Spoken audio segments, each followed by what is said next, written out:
सभी को राधे बाबा की राधे राधे। आशा करते हैं कि आप सब लोग अच्छे से भजन कर रहे होंगे और बहुत लोग बढ़िया से भजन कर भी रहे हैं और राधा रानी की कृपा हो रही है, उनका अभ्यास सही हो रहा है। मेन चीज़ है कि अगर आप अभ्यास करते हैं तो सही है, अगर अभ्यास नहीं करते हैं तो सब बेकार है।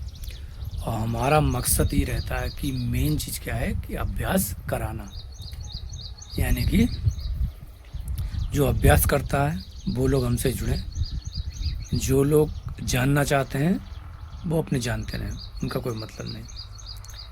क्योंकि अभ्यास करेंगे तो वहाँ तक पहुँचेंगे, अभ्यास नहीं करेंगे तो बस जान के हम कहीं द्वंद्व में, बहसबाजी में, वहीं पे वो हमारी गति हो गई।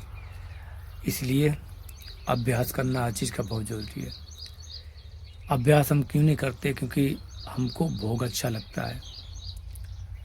तो श्री जी बेचारी क्या करें, क्योंकि हम भोगी हैं और हमको भोग ही पसंद है, इसलिए हमसे भोग नहीं छूटता, इसलिए हमसे भोग नहीं, भोग छूट नहीं रहा। दोष राधा रानी की कृपा पर, इन संत पर, संत की कृपा पर दोष मरते हैं। मुझ पर नहीं सी जी कृपा है, ये हम कहते ना कि मुझ पर सी जी कृपा नहीं है। तुम्हारे जैसे संसार के भोग में रहने वाले के लिए एक ही चीज़ है कि जो रामचरित मानस है उसकी एक चौपाई है, राम जी की चौपाई की बहुत ही सुंदर चौपाई है कि जो लोग दूसरे पे दोष लगाते हैं उनके लिए है। उनके लिए क्या है कि शुरुआत में कहा गया कि बड़े भाग मानुष तन पावा, सुर दुर्लभ सब ग्रंथि गावा। क्योंकि जो मनुष्य जन्म है वो हमारा क्यों दुर्लभ है? क्योंकि इसमें ज्ञान है और सब योनियों में ज्ञान नहीं है। ज्ञान सुप्त अवस्था में, यहाँ बहुत तेज अवस्था में है। हम अपना कल्याण कर सकते, सोच सकते हैं, दूसरे के बारे में सोच सकते हैं, परहित के बारे में सोच सकते हैं, सत्कर्म के बारे में, यानी कि दूसरों को अच्छे कर्म के बारे में, दूसरों को खिलाना पिलाना, पशु पक्षी सबकी सेवा करना, ये कर्म कर सकते हैं और पशु पक्षी अपना से पेट भर सकते हैं। इसलिए मनुष्य जन्म, मनुष्य योनि श्रेष्ठ कही गई है कि अपना कल्याण करते, दूसरों का भी कल्याण कर सकते, इसलिए कहा गया।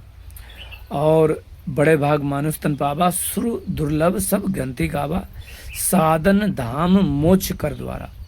यानी कि ये साधन है धाम का, भगवान के धाम का, चाहे मोक्ष पाओ और उनके द्वार जा सको।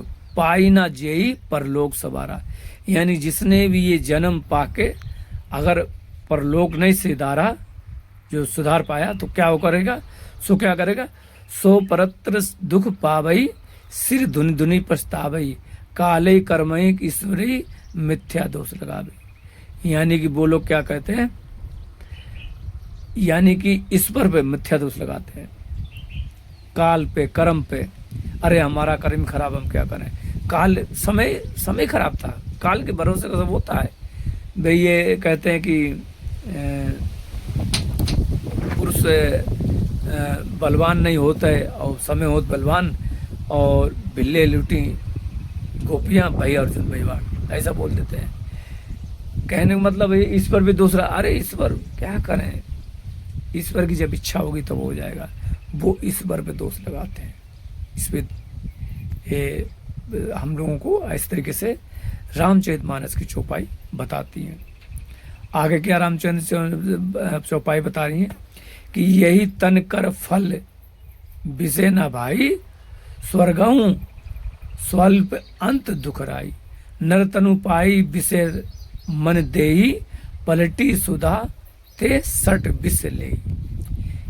यानी कि वो कहते हैं आगे कि हे भाई, इस शरीर के प्राप्त होने का फल विषय भोग नहीं है। इस जगत के भोगों की तो बात ही क्या, स्वर्ग के जो भोग होते हैं वो भी बहुत थोड़े से हैं और अंत में दुख देने वाले होते हैं।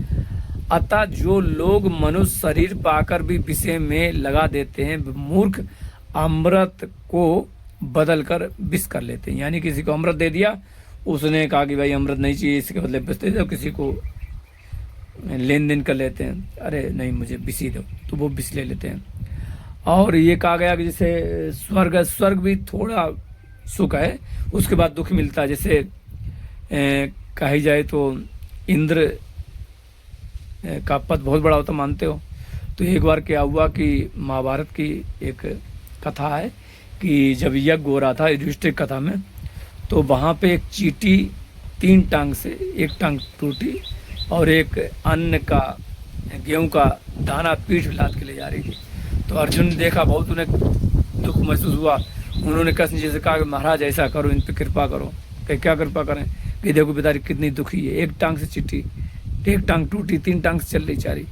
अरे कहीं तू नहीं जानता अर्जुन? कि क्या? कि ये 14 बार इंद्र बन चुका है, ये चींटी 14 बार इंद्र बन चुकी है। कही अच्छा, अब बताओ, जब 14 बार इंद्र बन चुकी है तो उस चींटी की हालत, उस चींटी की नहीं, उस इंद्र की हालत है कि चींटी बन के, यानी कुछ ऐसे कर्म नहीं किए उसने। इसीलिए कहा गया कि स्वर्ग भी जाओगे तो स्वर्ग से वापस आना पड़ेगा। आगे कहते हैं कि ताई कबहू भल कही ना कोई, गुंजा ग्रहें परस मनि खोई। आकर 4,84,00,000 और जोनी ब्रह्मत ये जीव अविनाशी। यानी कि पारसमणि माँ के भी वो क्या करते हैं, पारसमणि के बदले, यानी मनुष्य जन्म मिला, लेकिन फिर भी क्या, मनुष्य जन्म क्या है, पारस है। मनुष्य जन्म मिलके भी क्या कहते हैं, गुगची होती है, वो बटोर लेते हैं। उसको क्या कहते हैं कि कोई भी बुद्धिमान कहता है कि ये अविनाशी जीव है। यहाँ पे अंडा, स्वदेश, जरायु, उदीज, मतलब 4 प्रकार की जो योनि होती हैं, उसमें चारों खान में 84 लोग योनियां होती हैं। वो हर चीज में चक्कर लगाता है। कभी तो अंडा बन के जन्म लेता है, कभी पसीने के द्वारा होता है, कभी वो पेट के द्वारा होता है, कभी किसी जमीन तोड़ के पैदा होता है, मतलब ये पौधा उनके, मतलब हर तरीके से होता है, हर योनि में जाता और दुख पाता है। लेकिन मनुष्य जन्मन बहुत दुर्लभ है, लेकिन मनुष्य जन्म पाके वो गवा देता है तो उसकी दुर्गति होने लगती है। फिर आगे कहते हैं कि फिरत सदा माया कर फेरा, काल करम स्वभाव गुण घेरा। और कभू करी करुणा नर देई, देत ईस बिनु हेत सनेई। माया की प्रेरणा के से काल कर्म स्वभाव और गुण से घिरा हुआ जो है प्राणी, ये सदा भटकता रहता है। और बिना कारण ही इसने करने वाले ईश्वर क्या करते हैं, वो बिना कारण ही सब पर मोरी बराबर दया, सबको एक बार जन्म, एक कल्प में मनुष्य जन्म जरूर देते हैं। ये ध्यान रखो। यानी कि माया की प्रेरणा से क्या है, काल समय कर्म करके, अरे हम कर्म कर रहे हैं, स्वभाव के आधुन, स्वभाव नहीं बदल रहा है, स्वभाव में वो ही गंदगी भरी हुई है। इन तीनों की वजह से वो 84 में चक्कर लगा रहता है।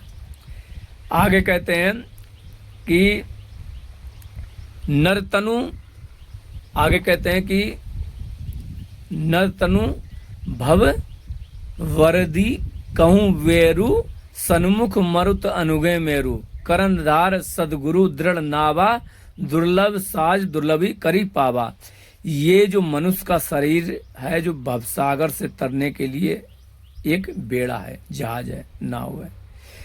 मेरी ही कृपा जो है वो ये है कि मेरी कृपा ये कि अनुकूल वायु है, सदगुरु इस मजबूत जहाज के कर्णधार हैं, खेने वाले हैं। इस प्रकार दुर्लभ कठिनता से मिलने वाले साधन सुलभ होकर भगवत प्राप्ति सहज से ही उसे प्राप्त हो जाओ, कर लो, क्योंकि बहुत सरल हो गया है। मनुष्य मिल गया है, गुरु मिल गए, सब लोग मिल गए, लेकिन हम लोग कुछ करना ही नहीं चाहते। और जो ना तरे भव सागर नरस, है ना, क्या कहते हैं, जो ना तरे भव सागर नर समाज असपाई, सोकृत निंदक मंदमती आत्महान गति जाई। यानी कि जो मनुष्य ऐसे साधन पाकर भी भवसागर से ना तरे, वह कृतज्ञ यानी कि मन बुद्धि वाला है, मतलब बिल्कुल भी उस पर कृपा हुई, सब कुछ हुआ, सब कुछ हुआ, लेकिन वो मन बुद्धि फिर भी अपने ऊपर अपनी वो अपना कल्याण नहीं कर पा रहा, और वो खुद की आत्महत्या करने वाला है, वो खुद की आत्महत्या करने वाला है। इसलिए हमको जब मनुष्य जन्म मिल गया तो ध्यान रखना चाहिए, क्योंकि मनुष्य जन्म जो मिला है उसको जीवन मुक्त परमहंस भी तरसते हैं। कहा जाता है कि जीवन मुक्त ब्रह्म पर चरित सुनहि तजी ध्यान, जो हरि कथा ना करहि रति तिनके ये पाषाण। सनकादि मुनि क्या कहते हैं? सनकादि मुनि जैसे भी जीवन मुक्त और ब्रह्मनिष्ठ पुरुष भी ध्यान ब्रह्म समाधि छोड़कर राम जी के चरित सुनते हैं, भगवान के चरित सुनते हैं, ये जानकर भी जो श्री हरि की कथा से प्रेम नहीं करते, उनके हृदय हैं वो पत्थर के समान है। ये सारी चीजें हैं, आपको बता दें कि अगर हम लोग करते हैं तो सही है, और नहीं करते हैं तो सब बेकार है।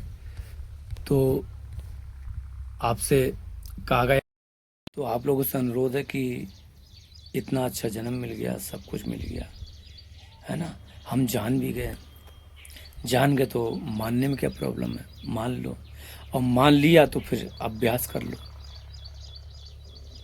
संसार जो है वो शरीर के लिए है। किसके लिए? शरीर के लिए। संसार शरीर के लिए, हमारे लिए नहीं है। हम शरीर नहीं है, हम मन नहीं है, मन से भी परे जो मन को प्रकाशित करने वाला हम वो हैं। ये संसार शरीर के लिए है, संसार की वस्तुएं शरीर के लिए, तुम्हारे लिए नहीं। इसका अभ्यास करो बार बार कि ये शरीर की लिए जो संसार की चीजें हैं वो शरीर के लिए, हमारे लिए नहीं है, और हम शरीर नहीं है। बार बार बार बार, एक बार तो मन में आने लगेगा, एक बार तो सिद्ध हो जाएगा। बहुत सरल है, करना ही तो है, करके देख लो, नहीं तो रट्टू तोता राम राम बोलते रहो, क्या होगा। अगर हम नहीं करेंगे तो कुछ नहीं होने वाला। महाराज हम सब पे ऐसे दोष लगाते रहेंगे, ईश्वर पे, सब पे पछताते रहेंगे, जन्म पे जन्म मिलेंगे, हमको ऐसे ही जन्म पे जन्म दिए जाएंगे, और हम लोगों पे यही सोचते रहेंगे कि भगवान और कर्म, उस पे दोष लगाएंगे, है ना। फिर कहेंगे हमारे नसीब में नहीं है, हमारे भाग्य में नहीं है, वो हर चीज़। अरे जैसे कभी होता कि अरे वो राधा रानी कृपा करेंगी तो हम आ जाएंगे, अब राधा रानी कृपा करेंगी तो हम पहुंच जाएंगे, अब राधा रानी कृपा करेंगी तो बरसाने आ जाएंगे, राधा रानी कृपा करेंगी तो ये हो जाएगा, राधा रानी कृपा करेंगी तो हमसे बहुत अच्छे कर्म भी हो जाएंगे। सब राधा रानी करेंगी, तुम कुछ नहीं करोगे। सबसे पहले ये हमने कहा कि तुम कुछ नहीं करोगे, ये कहना ही गलत है। तुम कुछ नहीं करोगे, जो तुम करोगे वो भी राधा रानी करेंगी। यानी कि तुम आओगे तो राधा रानी नहीं लाएंगी, यानी कि आओगे तो तुम, लेकिन वो राधा रानी ला रही हैं। तुम आओ तो, तुम करो तो, तुम बढ़ो तो अभ्यास, राधा रानी करवाएगी। तो तुम क्या कर रहे हो? तुम्हारा जो मन है किसका है? राधा रानी का, भगवान का है, प्रभु का है, जो भी तुम्हारे इष्ट हो। तो करेगा कौन? उनका मन करेगा, और तुम अपनी अलग सत्ता मान के प्रभु की तरफ, चेतन की तरफ ना मुड़ के जड़ की तरफ देख रहे हो, संसार की तरफ, और वैसी प्रतिक्रिया कर रहे हो, और फिर कह रहे हो राधा रानी करवाएगी, चेतन करवा लेगा। हमारा सवाल ही गलत है, हमारी दिशा ही गलत है, क्योंकि हम चल ही रहे हैं गलत दिशा में। हम चल रहे संसार की तरफ, और जाना हमें प्रभु की तरफ, चेतनता की तरफ जाना है, और हम जड़ता की तरफ जा रहे हैं। हमें यात्रा करनी चाहिए किसकी? चेतन की, और हम यात्रा कर रहे हैं जड़ की।